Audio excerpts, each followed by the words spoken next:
नमस्कार। सुनो कहानी श्रृंखला के अंतर्गत प्रस्तुत है कहानी नई नौकरी, जिसकी लेखिका है मन्नू भंडारी जी। टाई की नॉट ठीक करते हुए कुंदन आदेश देता जा रहा था। सोफे का कपड़ा कम पड़ गया है, तुम खुद लाकर दे देना। इनके जिम्मे कर दिया तो समझो सब चौपट। दरवाजे खिड़कियों का वार्निश आज पूरा हो जाना चाहिए। और देखो, प्लम्बर आएगा तो जहां जहां के नल और पाइप खराब हों सब ठीक करवा लेना। रमा पीछे खड़ी सामने के आईने में पड़ते कुंदन के प्रतिबिंब को देख रही थी। उसे लग रहा था कि नई नौकरी के साथ कुंदन की सारी पर्सनैलिटी ही नहीं, बात करने का लहजा तक बदल गया है। कितना आत्मविश्वास आ गया है सारे व्यक्तित्व में। रौब जैसे टपका पड़ता है। होठों के कोनों में चुरुट दबाए जाने से पहले इसने सारे घर का एक चक्कर लगाया। यह भी रोज का एक क्रम हो गया था। पीछे के बरामदे में दर्जी सोफे के कवर सिलाई कर रहा था। कुछ दूर खड़ा मिस्त्री छोटे छोटे टीनों में वार्निश तैयार करके लड़के को कुछ आदेश दे रहा था। कुंदन को देखकर उसने सलाम ठोका। अब्दुल मियां, काम आज पूरा हो जाना चाहिए। तुम्हारा काम बहुत स्लो चल रहा है। काम भी तो देखिए सरकार, समय चाहे 2 दिन का ज्यादा लग जाए पर आपको शिकायत का मौका नहीं दूंगा। मैं साहब काम की क्वालिटी पर। अच्छा। कुंदन लौट आया। ड्राइंग रूम के पार्टीशन पर नजर पड़ते ही कहा, इंटीरियर डेकोरेटर्स वालों के यहाँ फोन जरूर कर देना। यह पार्टीशन बिल्कुल नहीं चलेगा। डिजाइन क्या बताया था, बनवा क्या दिया, रबिश। कुंदन गाड़ी में बैठा। रमा पोर्टिको की सबसे निचली सीढ़ी पर खड़ी थी। उसे लगा जाने से पहले एक बार वह फिर सारे आदेशों को दोहराएगा, पर नहीं। गाड़ी स्टार्ट करके खिड़की से जरा सा हाथ निकालकर हल्के से हिलाते हुए कहा, अच्छा बाय। तो इसे ख्याल आया, यह तो उसकी आदत थी कि गाड़ी में बैठकर चलने से पहले वह नौकर के सामने बताए हुए सारे काम फिर से दोहरा दिया करती थी। तब कुंदन हंसता हुआ कहता था, बस भी करो यार, अब कितनी बार दोहराओगी। तुम इतनी बार कहती हो, इसी से वह गड़बड़ा जाता है। गाड़ी लाल बजरी की सड़क पर तैरती हुई फाटक से बाहर निकली और दूर होती हुई अदृश्य हो गई। रमा को लगा जैसे कुंदन उसे पीछे छोड़कर आगे निकल गया है, बहुत आगे, जैसे वह अकेली रह गई है। 1 महीने पहले वह भी कुंदन के साथ ही निकला करती थी। कुंदन उसे कॉलेज छोड़ता हुआ ऑफिस जाया करता था, पर अकेलेपन की यह अनुभूति तभी तक रहती जब तक वह पोर्टिको में खड़ी रहती। जैसे ही फ्लैट का दरवाजा खोलकर वह भीतर घुसती, लकदक फर्नीचर, शीशे के दरवाजे और खिड़कियों पर झूलते लंबे लंबे पर्दे, मिस्त्रियों की खटखट, नए नए डिस्टेम्पर और वार्निश की हल्की सी गंध के बीच न जाने कहां डूब जाती। काम की एक लिस्ट उसके पास होती जिन्हें उसे पूरा करना होता। काम करते मिस्त्रियों को देखना होता, मार्केट के 2-1 चक्कर लगाने होते और यह सब करते करते ही शाम हो जाती। ट्रिंग ट्रिंग ट्रिंग ट्रिंग। फोन उठाकर उसने नंबर बोला। कौन? मिसेस बर्मन? कहिए कहिए, क्या खबर है? मिसेस बर्मन शिकायत कर रही थी। कॉलेज छोड़े महीना होने आया, एक बार सूरत तक नहीं दिखाई। Out of site. अरे नहीं। रमा ने बात बीच में ही काट दी। उसने थोड़ा सा झुककर कोहनी मेज पर टिका ली। उल्टे हाथ में पेंसिल लेकर वह फोन का संदेशा लेने के लिए जो पैड रखा था उसी पर यूं ही आड़ी तिरछी लकीरें खींचने लगी। आज लंच के समय आओ ना, साथ बैठकर खाएंगे। तुम्हारे चले जाने से हमारा डिपार्टमेंट तो सूना ही हो गया। लंच के समय तो तुम्हें बहुत ही मिस करते हैं। और एक तुम हो कि जाने के बाद खबर तक नहीं ली। क्या बताऊं, इस नए घर को ठीक कराने के चक्कर में इतनी व्यस्त रही कि उधर आ ही नहीं सकी। अच्छा यह बताइए, सुधा, मालती, जयंती सब कैसी हैं? कहा ना, आज आ जाओ, सबसे मिल भी लेना, खाना भी साथ खाएंगे आज। और एक क्षण को मन के भीतरी स्तर पर आज के सारे कामों की लिस्ट तैर सी गई। आज तो संभव नहीं होगा मिसेस बर्मन, क्षमा याचना के से स्वर में वह बोली। बस 1 सप्ताह और ठहर जाइए, फिर अपने इस नए घर की पार्टी दूंगी। देखिए अपनी रमा का कमाल। देखेंगी तो समझेंगी कि 1 महीने तक क्या करती रही। और फिर 2-4 इधर उधर की बातें और हल्की फुल्की सी मजाकें हुई और रमा ने फोन रख दिया। फोन रखने के बाद नए सिरे से इस बात का बोध हुआ कि कॉलेज छोड़े उसे 28 दिन हो गए। जाना तो दूर, उसे कभी ख्याल भी नहीं आया वहां का। आश्चर्य के साथ साथ उसे थोड़ी सी ग्लानि भी हुई। वह क्यों नहीं गई, कैसे रह सकी बिना गए। आज बर्मन का फोन नहीं आता तो पता नहीं और भी कितने दिनों तक उसे उधर का ख्याल ही नहीं आता। क्या सचमुच वह बड़े अफसर की बीवी बन गई है?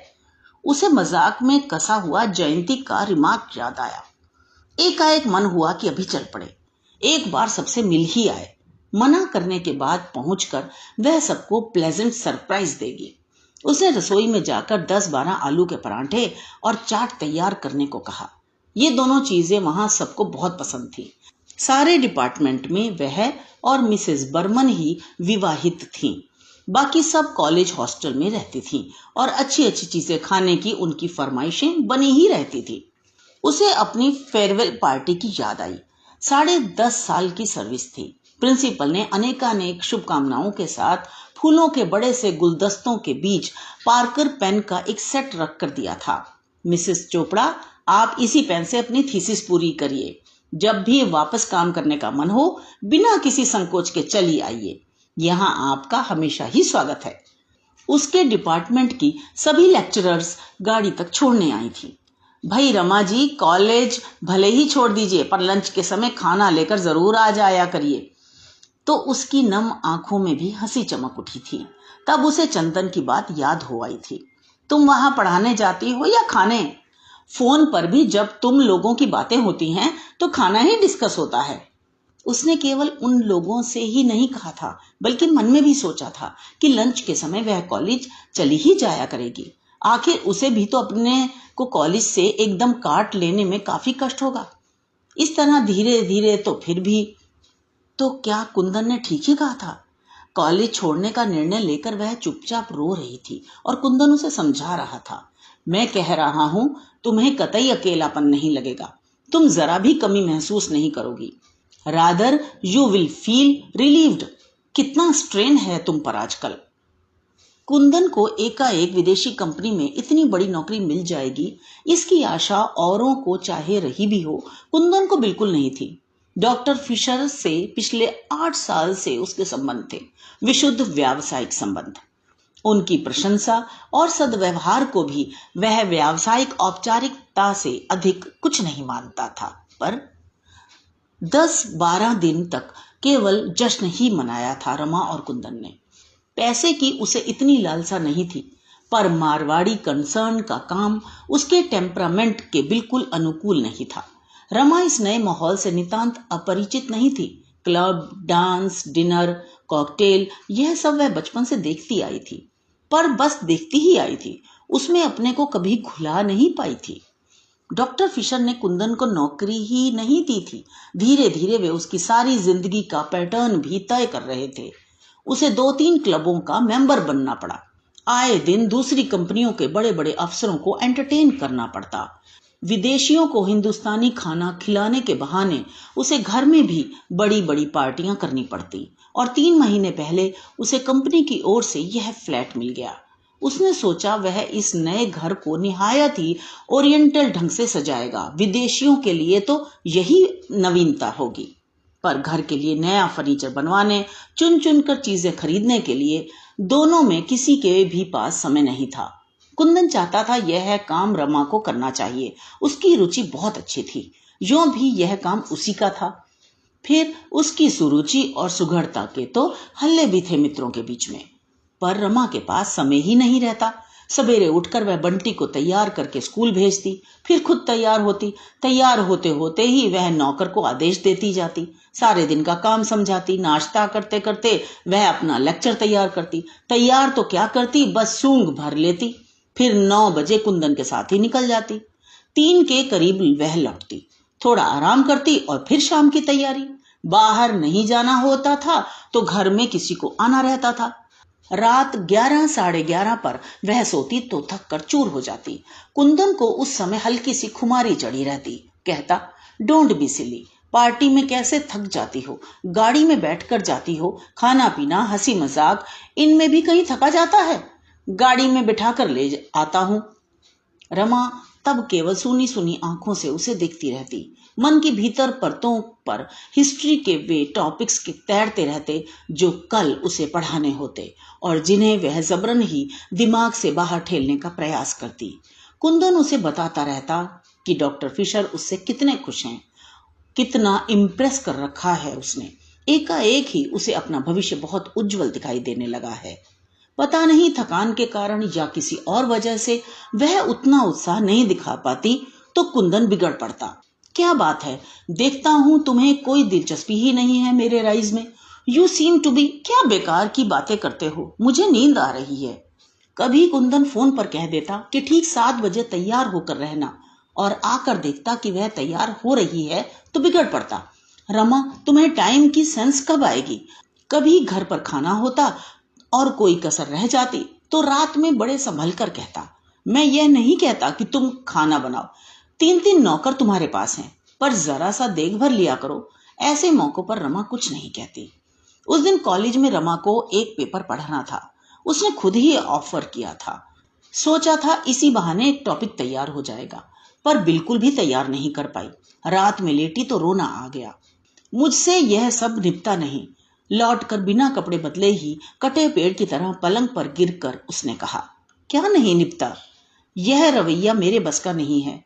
कितनी गिल्ट फील करती हूँ, बिना तैयारी किए पढ़ाना। लगता है लड़कियों को चीट कर रही हूँ। 2 घंटे का समय भी मुझे अपने लिए नहीं मिलता। कुंदन सोच रहा था कि रात में रमा के साथ वह एक एक कमरे को अरेंज करने की योजना बनाएगा। कलर स्कीम के लिए उसने जेनसन निकलसन वालों से बात की थी। रमा की बात सुनी तो चुप रह गया। बंटी की रिपोर्ट देखी? हमेशा फर्स्ट आया करता था, इस बार 7th आया है। बगल में लेटकर रमा को अपनी ओर खींचते हुए कुंदन ने बहुत प्यार भरे लहजे में कहा, तो तुम उसे पढ़ाया करो। कब पढ़ाया करूं, तुम ही बताओ। शाम को 5 से 7 बजे का जो समय मिलता है उसमें वह खेलने जाता है। तो तुम ही बताओ मैं क्या करूं? बालों में हाथ फेरते हुए कुंदन ने बहुत ही मुलायम स्वर में पूछा। कल मुझे पेपर पढ़ना है। 15 दिन पहले टॉपिक मिला था, एक लाइन भी नहीं लिखी है। अब कोई झूठा बहाना ही तो बनाना पड़ेगा। कुंदन की उंगलियां बालों पर से उतरकर गालों पर फिसलने लगी। 10 साल पूरे हुए। 6-8 महीने में अपनी थीसिस सबमिट कर देती तो मेरा सिलेक्शन ग्रेड में आना निश्चित ही था, पर ऐसी हालत रही तो। और रमा रो पड़ी। दूर कहीं कुंदन के कानों में डॉक्टर फिशर के शब्द गूंज रहे थे। जनवरी में जर्मनी से डायरेक्टर आने वाले हैं, हमें यहाँ का सारा काम दिखाना होगा। एक नया प्लांट बिठाने की भी योजना है, उसके लिए कुछ रिस्पॉन्सिबल लोगों की जरूरत होगी। Some smart young man business में सोशल कॉन्टैक्ट्स पे करते हैं। You will have to be very social. Kundan को इन बातों में हमेशा अपने लिए कुछ संकेत, कुछ आश्वासन मिलते। लकीली योर वाइफ, तुम मुझे छोड़ जाया करो। कोई जरूरी है कि मैं हर दिन तुम्हारे साथ ही जाया करूं? कुंदन कुछ देर उसे यूं ही सहलाता रहा, फिर एकाएक उसे बाहों में भरता सा बोला, तुम्हें छोड़कर आज तक मैं कहीं गया हूं? जा सकता हूं? ऑफिस के अलावा हमेशा हम साथ जाते हैं। तुम तो जानती हो कि तुम्हारे बिना मुझे कुछ भी अच्छा नहीं लगता। रमा खुद इस बात को जानती है। उनका विवाहित जीवन दोस्तों के बीच ईर्ष्या और प्रशंसा का विषय रहा है। समझ नहीं पाई क्या कहे। वह जब तक सो नहीं गई, कुंदन उसे प्यार से थपथपाता रहा था। मेम साहब, परांठे अभी बनेंगे हैं? चौंकते हुए रमा ने पूछा। फिर बोली, नहीं नहीं, 12:30 बजे बनाना है। 1 बजे हम कॉलेज जाएंगे आज। इतने एक चक्कर बाजार का लगाऊं और सोफे का कपड़ा लाकर दे दूं। उसने एक बार भीतर जाकर मिस्त्रियों को याद दिला दिया कि आज पॉलिश हर हालत में खत्म कर देनी है। फिर अपनी डायरी देखी, बाजार से और क्या क्या सामान लाना है। कपड़े बदलने अंदर गई तो देखा नौकर ने रैक से सारी किताबें निकाल रखी थी और पहुंचकर जमा रहा था। इनमें से एक किताब भी उसने नहीं पढ़ी है। कुछ पढ़ तो अभी तक अपना नाम भी नहीं लिखा है। कुंदन ने भी जोश में आकर एक दिन में इतनी ढेर सी किताबें खरीदकर सामने रख दी थी। बात शुरू दूसरे स्तर पर हुई थी। कुंदन ऑफिस से लौटा ही था कि बिना किसी प्रसंग के रमा ने कहा, मैं कॉलेज छोड़ दूंगी। इस तरह काम करने से तो नहीं करना ज्यादा अच्छा है। स्वर में ना कहीं तलखी थी न शिकायत, बड़े सहज स्वर में उसने कहा था। कुंदन देखता रहा। यही वाक्य था जिसे उसने अनेक बार अनेक तरह से मन ही मन में दोहराया था, पर कहने का मौका नहीं मिला था।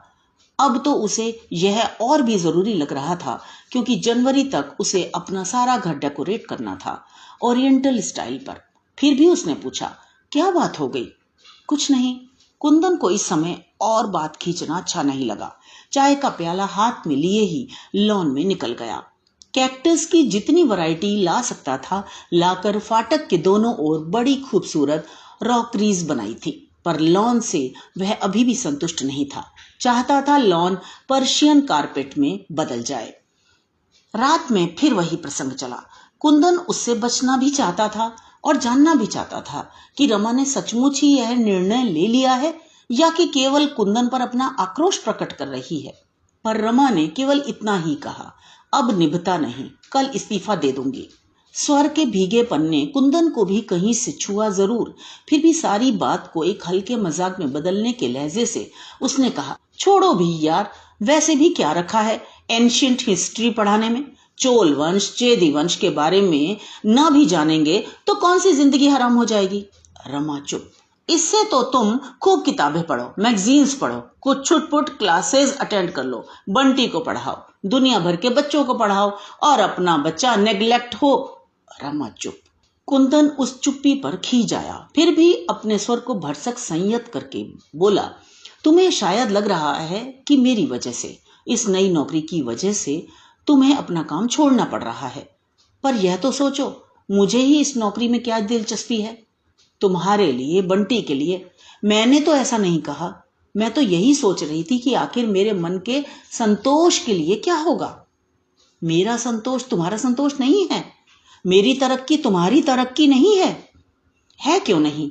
मेरा यह मतलब नहीं था। 10 साल से काम कर रही थी, छोड़ दूंगी तो मेरा मन कैसे लगेगा? मैं तो सोचता हूं तुम्हें यह सब सोचने का समय ही नहीं मिलेगा। और शाम को उसने 3 बंडल किताबें लाकर सामने रख दी थी, और सचमुच उसके बाद उसे यह सब सोचने का समय ही कम मिला। आज भी मिसेस बर्मन के टेलीफोन ने ही उसे कॉलेज की याद दिलाई, वरना सारे दिन गाड़ी में घूम घूम कर उसने घर का सामान खरीदा है। पर्दों के लिए उसने लूम वालों से यह तय किया कि 40 गज कपड़ा बनाकर वह उस डिजाइन को नष्ट कर देंगे जिससे वैसे पर्दे और कहीं देखने को भी न मिले। डिजाइन भी उसने खुद पसंद करके बनवाया था। राजस्थान की किसी रियासत का बहुत सा सामान नीलाम हुआ था। कितने दिनों तक वह वहां जा जाकर बैठी थी। पुरानी पेंटिंग्स, झाड़, फानोस और भी सजावट की छोटी मोटी चीजें उसने खरीदी थी। आज दरवाजों का पॉलिश समाप्त हो जाएगा तो सारा सामान जमाना है। डायरेक्टर मुंबई आ गए हैं, अगले सप्ताह तक यहाँ आ जाएंगे, तब तक वह सब जमा लेगी। इंटीरियर डेकोरेटर्स वालों के यहाँ से एक आदमी बराबर आता रहा है। तभी उसे फोन का ख्याल आया। लाइन एंगेज्ड थी। वह बाहर जाने के लिए निकल ही रही थी कि टेलीफोन की घंटी बजी। रमा ने रिसीवर उठाकर अपना नंबर बोला। ओह, मैं सोच रहा था तुम कहीं मार्केट के लिए तो नहीं निकल गई होंगी। बस निकल ही रही थी। सुनो डार्लिंग, लंच पर मेरे साथ एक साहब होंगे, यहीं के हैं। बहुत फॉर्मल होने की जरूरत नहीं है, बस जरा सा देख लेना। डेकोरेटर को फोन किया था पर लाइन नहीं मिली, लौटकर फिर करूंगी। ओके। खट। रसोई में जाकर रमा ने कहा, थोड़ी सब्जियां उबालकर इन उबले हुए आलूओं में मिला दो। पराठे नहीं बनेंगे, वेजिटेबल कटलेट बना देना। फिर उसने फ्रिज खोलकर देखा, सब कुछ था। जब वह कॉलेज जाती थी तो कुंदन का लंच ऑफिस जाता था, पर आजकल वह लंच के लिए घर ही आता है। 1 तारीख लंच के लिए कुंदन आया। जब भी वह घर आता एक बार सारे घर का चक्कर लगाता, इस नई साज सज्जा को हर एंगल से देखता और उसके चेहरे पर एक संतोषमय गर्व युक्त उल्लास चमकने लगता। कभी कभी इसी उल्लास में रमा को बाह में भरता हुआ कहता, यू आर रियली वंडरफुल। यूं खुले में चूमने की मर्यादा वह तोड़ नहीं पाया था, उसी से केवल उसे दबाकर छोड़ देता।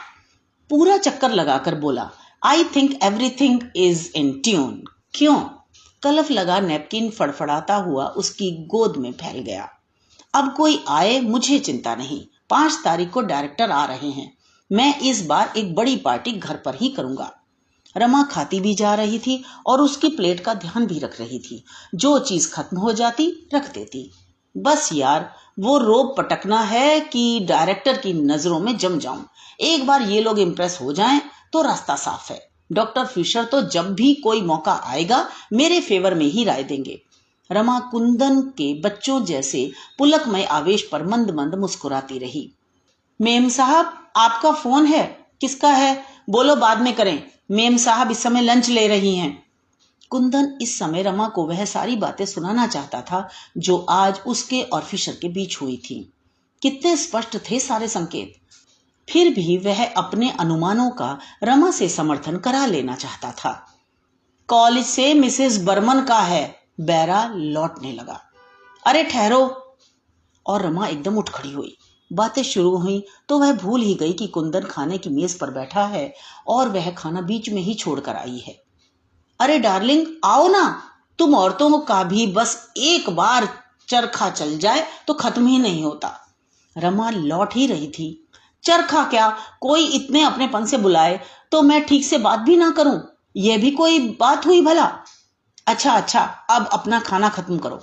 तुम्हारा हो गया तो तुम उठो ना। नो नो, यह कैसे हो सकता है भला? खाने के बाद कॉफी लेकर इजी चेयर पर आराम करते हुए कुंदन ने सिगरेट सुलगा ली और गोल गोल छल्लों के रूप में धुआं उगलता रहा। फिर रोज की तरह 5 मिनट के लिए आंखें मूंद ली। रमा अखबार पलटने लगी। अब चलें? झटके से कुंदन उठ खड़ा हुआ। कोट उठाया तो तनख्वाह की याद आई। भीतर की जेब से नोट के 2 बंडल निकाले, एक बड़ा, दूसरा छोटा। अरे ये क्या, तनख्वाह ले आए? आज क्या पहली तारीख हो गई? रमा को आजकल तारीख और दिनों का कुछ ख्याल ही नहीं रहता। ये आया, बैरा और खानसामा के हैं। 80 80 और 100। छोटा बंडल बढ़ाते हुए कुंदन ने कहा। रमा ने बंडल ले लिया। और यह तुम्हारा है। फिर जरा सा झुककर बोला, अब जो मुनासिब समझो इस गुलाम को पान सिगरेट के लिए दे देना। और हंस पड़ा। रमा भी मुस्कुरा दी। बाय। और लाल बजरी की सड़क पर तैरती हुई कुंदन की कार रमा को वहीं छोड़कर आगे चली गई। तो ये तो थी कहानी। मुझे आशा है आपने आनंद लिया होगा। तो मिलते हैं अगली कहानी में। धन्यवाद।